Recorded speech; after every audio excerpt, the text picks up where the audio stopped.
Good morning my dear students. आज हम class 11th में सेकंड चैप्टर बायोलॉजिकल क्लासिफिकेशन या जैव वर्गीकरण को स्टार्ट करेंगे। तो फर्स्ट चैप्टर में आपने लिविंग वर्ल्ड जो कि सजीव जगत था, इसमें आपने सजीवों के जो बेसिक लक्षण थे, जो बेसिक कैरेक्टर्स थे, उनके बारे में जाना। कुछ और भी डेफिनेशंस आपने जानी इनके अंदर, क्लासिफिकेशन, वर्गीकरण, टैक्सोनॉमी जिसको आप वर्गीकी कहते हैं, और टैक्सोनॉमिकल हायरार्की जिसको वर्गीकी संवर्ग कहते हैं। इन सभी टॉपिक्स पर आपने चर्चा की और उनको आपने पढ़ा। ठीक है, तो अब हम बात करेंगे इस चैप्टर में जो कि बायोलॉजिकल क्लासिफिकेशन है। तो बेटा सीधी बात है कि बायोलॉजिकल क्लासिफिकेशन में सबसे बड़ी चीज़ तो ये है कि इस चैप्टर में हम कुछ थोड़ा सा इंट्रोडक्शन देखते हैं कि क्लासिफिकेशन होता क्या है, क्यों ज़रूरी होता है, और उसके बाद में हम अलग अलग प्रकार के क्लासिफिकेशन सिस्टम जो हमारे नॉलेज में आए थे उनके बारे में पढ़ेंगे। ठीक है, देखिए सीधी बात यह है कि जो स्टार्टिंग टाइम था हमारा, जब से पृथ्वी पर, अर्थ पर लिविंग की ओरिजिन हुई या सजीव प्राणियों की उत्पत्ति हुई, तब से लेकर अब तक, क्योंकि डाइवर्सिटी बहुत ज़्यादा है, जैव विविधता बहुत ज़्यादा होने की वजह से हर एक प्राणी का उसके बाह्य लक्षण या आंतरिक लक्षणों के आधार पर या बाह्य एक्सटर्नल कैरेक्टर्स या इंटरनल कैरेक्टर्स के बेसिस पर स्टडी करना, हर एक ऑर्गेनिज्म के अंदर स्टडी करना पॉसिबल नहीं था।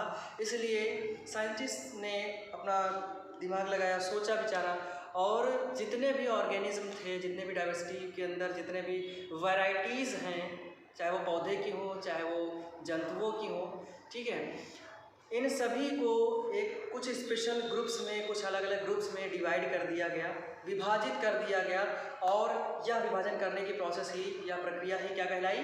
वर्गीकरण या क्लासिफिकेशन। चूँकि क्लासिफिकेशन लिविंग का हो रहा है, इसलिए हम लोग इसको बायोलॉजिकल क्लासिफिकेशन या फिर सजीव या जैव वर्गीकरण कहते हैं। ठीक है, तो पहली चीज़ ये वर्गीकरण तो हमको पता चल गया। ठीक है, तो अगर हम परिभाषा देखें वर्गीकरण की या क्लासिफिकेशन की, तो हम क्या लिखेंगे? The grouping of all living beings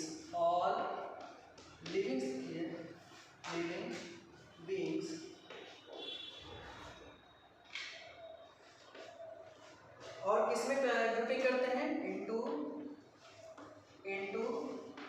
different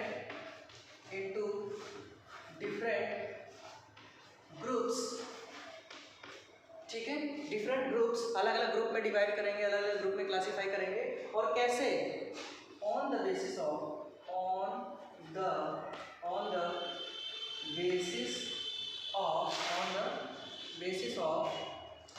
there. जैसे हम अगर कुछ ऑर्गेनिज्म को अगर क्लासीफाई कर रहे हैं, तो जाहिर सी बात है, अगर कुछ ऑर्गेनिज्म को हमने एक समूह में रखा है, एक ग्रुप में रखा है, दैट मीन्स कि there must be some similarities between them. उन ऑर्गेनिज्म के बीच में कुछ ना कुछ सिमिलरिटीज, कुछ ना कुछ समानताएं होनी आवश्यक है। ठीक है, और अगर हमने दो ऑर्गेनिज्म को अलग अलग समूह में रखा है, दैट मीन्स कि उनके बीच में क्या होगा? डिफरेंस होगा। जैसे हम किसी प्लांट को प्लांट के ग्रुप में रख लेते हैं, प्लांट्स के अलग ग्रुप बना लिए, एनिमल्स के अलग ग्रुप बना लिए, तो एनिमल्स को प्लांट के ग्रुप में नहीं रख सकते because there is a large difference. और ये चीज़ हमको अब पता है, लेकिन स्टार्टिंग टाइम में ऐसा कुछ नहीं था, क्योंकि उस समय ना तो टेक्नोलॉजी इतनी ज़्यादा थी, ना ही कोई इक्विपमेंट थे जिनकी वजह से हम लोग ऑर्गेनिज्म के इंटरनल स्ट्रक्चर की स्टडी कर सकें, आंतरिक संरचनाओं का अध्ययन कर सकें।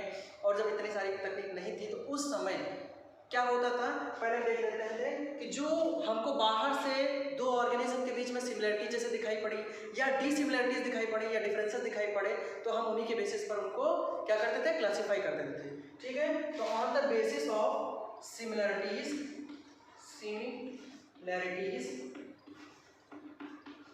And differences, on the basis of similarities and differences। बेटा ऑर्गेनिजम्स के बॉडी के अंदर, बॉडी के जो बाहरी कैरेक्टर होते थे, हम जाहिर सी बात, अगर कोई हमारे पास साधन नहीं है, तो उस कंडीशन में कोई अगर इक्विपमेंट नहीं है, कोई तकनीक नहीं है, तो उस कंडीशन में हम सिर्फ और सिर्फ ऑर्गेनिज्म के बाहरी लक्षणों को ही देखकर और उनमें ही समानता या असमानताएं ज्ञात कर सकते हैं। ठीक है, तो हिंदी मीडियम वाले जो बच्चे हैं वो साथ में लिखेंगे the grouping of all living beings into different groups on the basis of similarities and differences। अब हिंदी मीडियम में क्या लिखेंगे? सभी सजीवों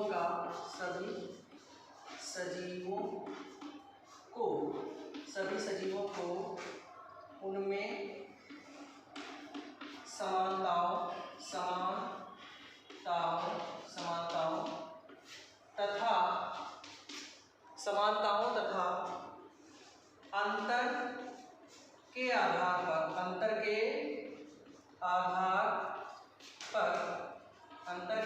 पर विभिन्न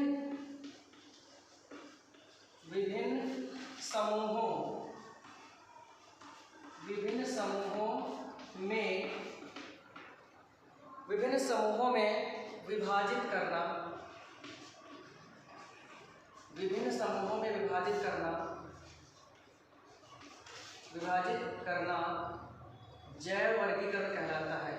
जैव वर्गीकरण कहलाता है।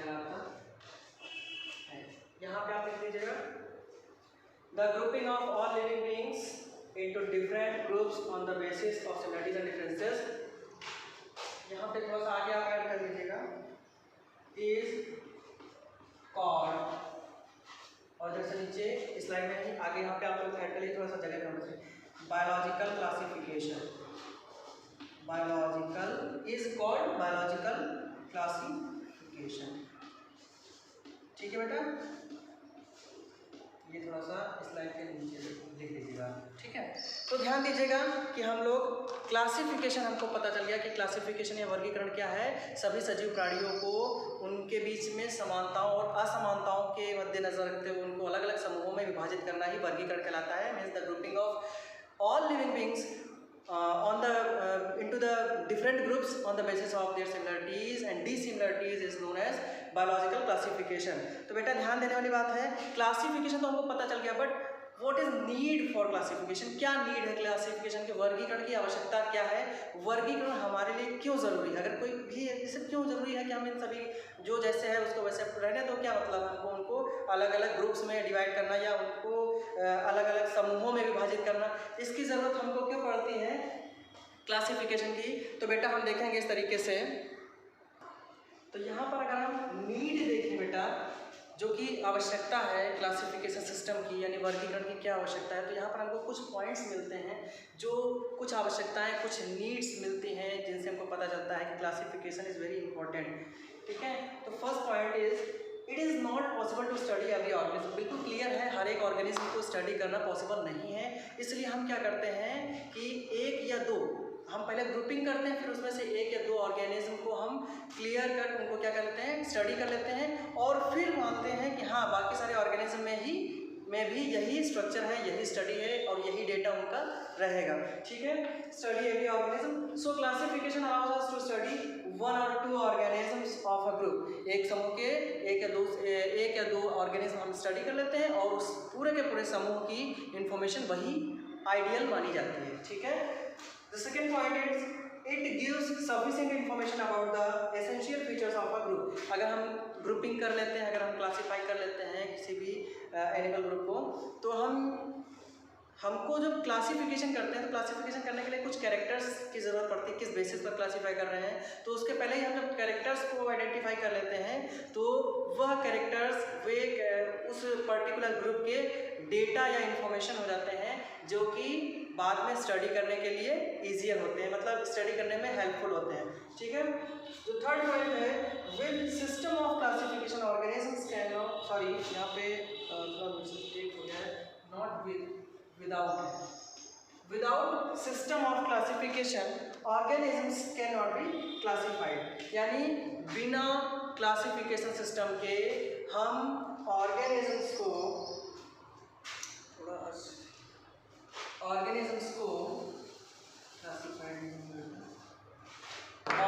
को आइडेंटिफाई नहीं कर सकते हैं। अगर जब तक हमारे पास वेल मेंटेन्ड क्लासिफिकेशन सिस्टम नहीं होगा, तब तक हम ऑर्गेनिजम्स को क्लासिफाई नहीं कर सकते हैं। तो बेटा ये था क्लासिफिकेशन और उसकी नीड। अब हम बेटा आगे बात करेंगे जो हमारे आसपास या स्टार्टिंग समय से, या जब से लिविंग बीइंग्स स्टार्ट हुए या जब से क्लासिफिकेशन होना स्टार्ट हुआ, सभी साइंटिस्ट, कितने साइंटिस्ट थे, किन किन लोगों ने स्टडी किया, किन किन लोगों ने हेल्प किया क्लासिफिकेशन करने में या वर्गीकरण करने में, तो उनके बारे में चर्चा करेंगे। तो इस प्रकार से हम देखते हैं कि जितने भी क्लासिफिकेशन सिस्टम हैं वह मुख्यतः 3 कैटेगरीज में बांटे गए हैं, जो कुछ इस प्रकार हैं। इनमें से बेटा पहला है आर्टिफिशियल क्लासिफिकेशन सिस्टम, दूसरा है नेचुरल क्लासिफिकेशन सिस्टम और थर्ड है फाइलोजेनेटिक क्लासिफिकेशन सिस्टम।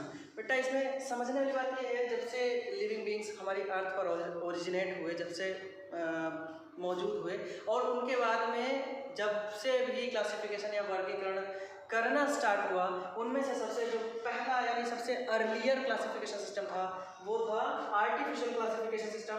बीच में आता है नेचुरल, जो कि उसके थोड़ा सा मॉडर्न टाइम यानी बाद का क्लासिफिकेशन सिस्टम है, जिसको हम लोग नेचुरल क्लासिफिकेशन सिस्टम कहते हैं। तो आप अपने ईजियर के लिए समझ सकते हैं, this is the old one, ये सबसे पुराना क्लासिफिकेशन सिस्टम है। दिस इज मॉडरेट, तो ये moderate, this is not modern, moderate, ठीक है। या आप इसको मॉडरेट से अच्छा है आप इसको लिख सकते हैं, आप इसको लिख लीजिए इंटरमीडिएट। वो आप वाला इंटरमीडिएट नहीं, आप यहाँ पे समझ सकते हैं माध्यमिक, ठीक। और ये जो है लास्ट, ये है मॉडर्न क्लासिफिकेशन सिस्टम, ठीक है। तो हम अब इसमें से, क्योंकि तीनों यहाँ पे क्लासिफिकेशन सिस्टम है, artificial classification system, natural classification system और फाइलोजेनेटिक क्लासिफिकेशन सिस्टम, तो हम यहाँ पर अब बारी बारी एक एक करके तीनों के बारे में डिस्कशन करेंगे, ठीक है। तो बेटा ये जो फर्स्ट है आर्टिफिशियल क्लासिफिकेशन सिस्टम, ये स्टार्ट हुआ था, सबसे पहला जो क्लासिफिकेशन सिस्टम है वह आर्टिफिशियल क्लासिफिकेशन सिस्टम कहलाता है। और ये इसको स्टार्ट किया गया था एरिस्टो के ज़माने में, यानी एरिस्टोटल के टाइम पे। सबसे पहले इस क्लासिफिकेशन सिस्टम का हम बेसिक जान लेते हैं। This classification system was mainly based on the external और मॉर्फोलॉजिकल कैरेक्टर, यानी यहाँ पर इस सिस्टम में यहाँ पर जो भी क्लासिफिकेशन किया गया वो प्लांट्स और एनिमल्स के जो एक्सटर्नल फीचर्स थे, जो बाहरी लक्षण थे, उनको देखकर ही ऑर्गेनिज्म सारे क्लासिफाई किए गए, जितने भी क्लासिफिकेशन किया गया, ठीक है। तो देखिएगा यहाँ पे दिस क्लासिफिकेशन या this system was based upon, यहाँ पर बेस्ड अपॉन का मतलब क्या हुआ कि यहाँ पे यूज हुए हैं बेस्ड अपॉन एक्सटर्नल और मॉर्फोलॉजिकल फीचर्स। अब बेटा एक चीज यहाँ पे आप समझिएगा, थोड़ा सा दिमाग लगाने की बात है, क्यों इस सिस्टम में एक्सटर्नल या मॉर्फोलॉजिकल कैरेक्टर्स को ही इन्वॉल्व किया गया, क्यों इस बेसिस पर इनका यूज हुआ, क्यों इस एक्सटर्नल फीचर्स के बेसिस पर ये क्लासिफिकेशन स्टार्ट हुआ। Because there was no technology, उस समय इतना ज़्यादा एडवांस टेक्नोलॉजी नहीं थी, ना तो हमको सेल पता थे, ना ही किसी भी ऑर्गेनिज्म के इंटरनल स्ट्रक्चर्स पता थे, ना तो माइक्रोस्कोप था इतना ज़्यादा हमारे पास हाई मैग्नीफिकेशन पावर का। तो उस समय जो भी चीज़ें बाहर से, जो चीज़ देखी जा सकती थी, जो बाहर से कलर देखा जा सकता था वही, या जो बनावट देखी जा सकती थी, जो कलर दिख रहा है, जो स्ट्रक्चर दिख रहा है, उसी के बेसिस पर हम क्लासिफिकेशन करते थे, ठीक है बेटा। इस क्लासिफिकेशन सिस्टम में जो साइंटिस्ट थे जिन्होंने कंट्रीब्यूट किया था, जो साइंटिस्ट इस क्लासिफिकेशन सिस्टम में इन्वॉल्व थे, उनमें से नंबर 1 थे, नंबर ए लिखते हैं, ए फॉर एरिस्टोटल। तो बेटा जो हिंदी माध्यम वाले बच्चे हैं उन्होंने नाम सुन रखा होगा अरस्तु is also known as father of biology या बेसिकली जूलॉजी, ठीक है। समझने वाली बात यह है, यहाँ पर क्लासिफिकेशन को भी इन्होंने ही स्टार्ट किया था, तो बेटा यहाँ पर क्लासिफिकेशन को स्टार्ट इन्होंने किया, इसलिए इनको हम लोग, क्योंकि लिविंग का जो सबसे ज़्यादा काम था वो इन्होंने स्टार्ट किया, इसलिए हम उनको फादर ऑफ बायोलॉजी बोलते हैं। तो बेटा इन्होंने जो स्टार्ट किया था, जो क्लासिफिकेशन किया, वो पहला क्लासिफिकेशन किया था on the basis of characters की बेसिस पर। बेटा कैरेक्टर्स कैसे, जैसे कोई एनिमल है, उसको चोट लग गई, ठीक है, अब चोट तो उस समय में भी लगती होगी, और या वो उसकी डेथ हो गई तो उसकी बॉडी से जब ब्लड निकलता था तो उन्होंने कहा हाँ ये कुछ ऑर्गेनिज्म है जिनकी बॉडी से ब्लड निकल रहा है, यानी रेड ब्लडेड है, ठीक है। और जैसे कोई प्लांट है, उसकी कोई डाल टूट गई या पत्ती टूट गई, तो क्या उसके अंदर से रेड ब्लड तो नहीं निकलता था। तो इस प्रकार से इन्होंने ऑर्गेनिजम्स को 2 भागों में बांटा, एक तो जिनके अंदर रेड ब्लड होता था और दूसरे वो जिनके अंदर रेड ब्लड नहीं होता था। आज की डेट में बेटा हमको पता है कुछ ऐसे जीव भी हैं जिनके अंदर रेड ब्लड नहीं होता है। तो इन्होंने जो 2 ग्रुप बनाए उनमें से पहले ग्रुप का नाम रखा गया इनाइमा, ENAIMA, ठीक है। और दूसरा जो ग्रुप था वो एनाइमा लिखा था, ANAIMA, इनाइमा और एनाइमा। बेटा ई वाले में आपको क्या लिखना है समझ लीजिए, ये जो ऑर्गेनिज्म थे ये थे विद रेड ब्लड, ये कैसे थे लाल दूध वाले रेड ब्लड, नॉर्मली आप कह सकते हो रेड ब्लडेड, ठीक है। और यहाँ पर ये जो थे तो आपको पता है कि इसमें जब कभी हम आगे ए लगा देते हैं तो उसका मतलब होता है विदाउट, तो यहाँ पर विदाउट का मतलब क्या हो गया विदाउट रेड ब्लड, ठीक, विदाउट रेड ब्लड, ठीक, ये हो गया विदाउट रेड ब्लड। समझ लीजिए इस चीज़ को, यहाँ पे ये क्लियर हो गया। इसके बाद इन्होंने जो दूसरा क्लासिफाई, इन्होंने एक बार और क्लासिफाई किया, देखो ये तो यहाँ पे क्लासिफाई किया इन्होंने ब्लड के कैरेक्टर्स को देख के कि भाई किसी के अंदर ब्लड पाया जा रहा है तो ब्लडेड हो जाएगा, रेड ब्लड उसके अंदर पाया जा रहा है, ठीक है। और अगर नहीं पाया जाए तो ब्लडलेस हो जाएगा, यानी विदाउट रेड ब्लड, ठीक है। इनका जो दूसरा पैटर्न था, इन्होंने दूसरा जो ऑर्गेनिजम्स को क्लासीफाई करने का तरीका ढूंढा वो उनके हैबिटाट के बेसिस पर किया, यानी वास स्थान के बेसिस पर किया।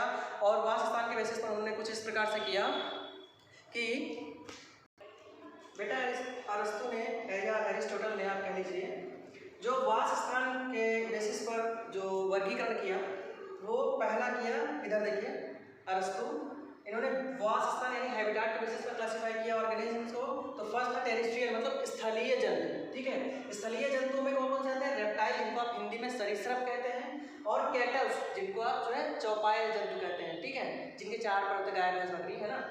उसके बाद जो दूसरा वाला उन्होंने किया एक्वाटिक मतलब जलीय जंतु, जलीय जंतु में कौन आता है फिश और व्हेल यानी मछलियाँ और ब्लू व्हेल, ठीक है। तो यहाँ से अरस्तु ने जो क्लासिफिकेशन किया था, ठीक है, उन्होंने सबसे पहले तो रेड ब्लड और ब्लडलेस वाला दिया। उसके बाद उन्होंने तुरंत क्लासिफाई किया कि अगर हैबिटेट के बेसिस पर हम डिवाइड करें तो वहाँ पर हमको जलीय और स्थलीय यानी टेरेस्ट्रियल और एक्वाटिक ऑर्गेनिजम्स देखने को मिलते हैं, यानी 2 ग्रुप बन जाते हैं, ठीक है। इसके बाद अरस्तु के बाद 2 और साइंटिस्ट आए, उन्होंने भी क्लासिफिकेशन करने में थोड़ी हेल्प की, क्योंकि टाइम टू टाइम धीरे धीरे वैज्ञानिक आते गए, उन्होंने अपना क्लासिफिकेशन करने में कंट्रीब्यूशन देते रहे।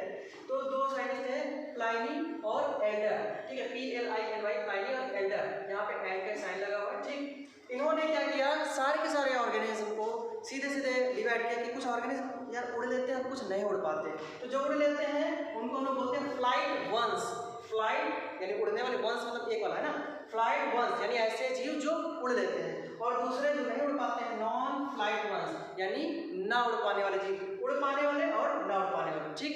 तो इन्होंने इतना ही क्लासिफिकेशन किया है, इनका कंट्रीब्यूशन थोड़ा सा कम था। इसके बाद आते हैं अपने जाने पहचाने कैरोलस लीनियस, और ये लीनियस इन्होंने 2 बार, यानी आप देखिए सबसे पहले तो इन्होंने कहा कि जितने भी एनिमल्स हैं, जितने भी लिविंग बींग्स हैं, उनको हम 2 में डिवाइड करते हैं। एक तो प्लांटी, और उसका नाम भी इन्होंने कितना बड़ा साम्राज्य यानी किंगडम, ये तो किंगडम प्लांटी हो गया, दूसरा एनिमेलिया समझ लीजिए, यानी एक प्लांट किंगडम हो गया, एक एनिमल किंगडम हो गया। यानी इनके इस क्लासिफिकेशन सिस्टम को ही बोला गया था 2 किंगडम क्लासिफिकेशन सिस्टम, यानी यहाँ पर 2 किंगडम में डिवाइड किया गया, 2 किंगडम, ना दिखे तो नाम सुनते रहेगा ना, 2 किंगडम क्लासिफिकेशन, ठीक। और इसके बाद इन्होंने प्लांट्स को, स्पेशली प्लांट्स को उनके अंदर पाए जाने वाले सेक्स ऑर्गन्स के बेसिस पर 24 क्लासेस में डिवाइड कर डाला। वो अलग अलग क्लासेस हैं, वो आप आगे पढ़ेंगे, ठीक है। और जो बेसिक इन्होंने 3 ग्रुप्स में डिवाइड किया प्लांट्स को कि उनके अंदर जो सेक्स ऑर्गन्स, जो मेल फीमेल रिप्रोडक्टिव ऑर्गन्स पाए जा रहे हैं वो कैसे, वो बल्कि कितने पाए जा रहे हैं, नहीं ना कि कैसे पाए जा रहे हैं। तो बेटा अगर 1 पाया जा रहा है तो मोनोएंड्रिया, अगर 2 पाए जा रहे हैं तो डाईएंड्रिया, और अगर 1 से 2 से ज़्यादा पाए जा रहे हैं तो पॉलीएंड्रिया बोलते हैं, ठीक है। और ये प्लांट्स की बात की, प्लांट्स में फ्लावर देखा गया, लेकिन बेटा आप जानते हो कि ये क्लासिफिकेशन हर जगह एप्लीकेबल नहीं होता। ये क्लासिफिकेशन उन जगहों पर एप्लीकेबल होगा जहाँ पर सेक्स ऑर्गन्स पाए जाएंगे। सेक्स ऑर्गन्स आपको पता है फ्लावर में पाए जाते हैं, फ्लावर वहाँ पाए जाएंगे जहाँ पर एंजियोस्पर्म, आपको अब याद आ गया ना, एंजियोस्पर्मिक प्लांट। लेकिन क्या सारे प्लांट्स में फ्लावर होते हैं? नहीं होते हैं। या सारे फ्लावर में सेक्स ऑर्गन प्रेजेंट होते हैं? नहीं होते हैं। तो इस प्रकार से बेसिकली उसमें तो फ्लावर ही नहीं होते हैं। तो इस प्रकार से यह क्लासिफिकेशन सिस्टम पूरी तरीके से एक्सेप्टेबल नहीं हुआ, इसके कुछ ड्रॉबैक्स थे। क्या क्या ड्रॉबैक्स थे आइए हम लोग अब देखते हैं। तो बेटा जो फर्स्ट है, characters used get change with change in environment. हमको पता है कि जो मॉर्फोलॉजिकल कैरेक्टर्स होते हैं, जो शारीरिक संरचना होती है, जो हमें बाहर से दिखते हैं, वे हमारे एनवायरनमेंट के में अगर कोई बदलाव होता है, हमारे आसपास के वातावरण में बदलाव होता है, तो वो कैरेक्टर्स चेंज भी हो जाते हैं। और इस प्रकार से हमने जब ये कैरेक्टर लिए गए आर्टिफिशियल क्लासिफिकेशन सिस्टम में, तो ऐसे कैरेक्टर्स जब समय समय के साथ बदलते रहते हैं तो क्लासिफिकेशन सिस्टम भी समय के साथ बदल जाता। और जब क्लासिफिकेशन समय के साथ बदल जाता तो हमको जो डेटा मिलता वो यूनिवर्सल ना होता, यूनिफॉर्म ना होता, वो समय के साथ बदलने वाला होता, और तब यह क्लासिफिकेशन सिस्टम गलत हो जाता। तो this is the main fault और main defective point of this classification system. The second point, it doesn't provide any idea about natural relationship between different taxon। यानी अलग अलग जो टैक्सॉन है, जो अलग अलग टैक्सॉन, अलग अलग ग्रुप्स हैं, उनके बीच में यह क्लासिफिकेशन सिस्टम कोई भी रिलेशनशिप शो नहीं करता है, कोई रिलेशनशिप स्टैब्लिश नहीं करता है।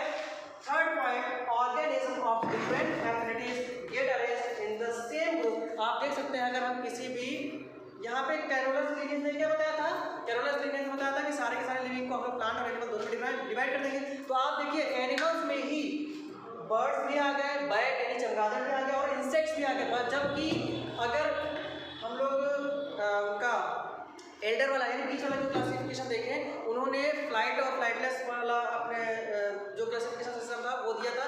अगर उनके आधार पर देखें तो जो फ्लाइटेड में था बर्ड्स, बैट और इंसेक्ट तीनों आ जाते हैं, जबकि ये तीनों के तीनों अपने शारीरिक संरचना से या अपने मॉर्फोलॉजिकल फीचर से कम्प्लीटली अलग है। ठीक है, तो यहाँ पर ये तीनों के तीनों ऐसे जो पॉइंट्स हैं, ये ड्रॉबैक हैं आर्टिफिशियल क्लासिफिकेशन सिस्टम के। तो आज हमने इस टर्म पे क्लासिफिकेशन सिस्टम्स में से आर्टिफिशियल क्लासिफिकेशन सिस्टम पढ़ लिया है।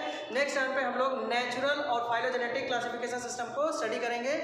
आप लोग इसको रिवाइज कीजिएगा। अगर किसी को कोई कन्फ्यूजन हुआ हो तो आप लोग कमेंट सेक्शन में कमेंट कर सकते हैं या फिर ग्रुप में मैसेज कर दीजिएगा।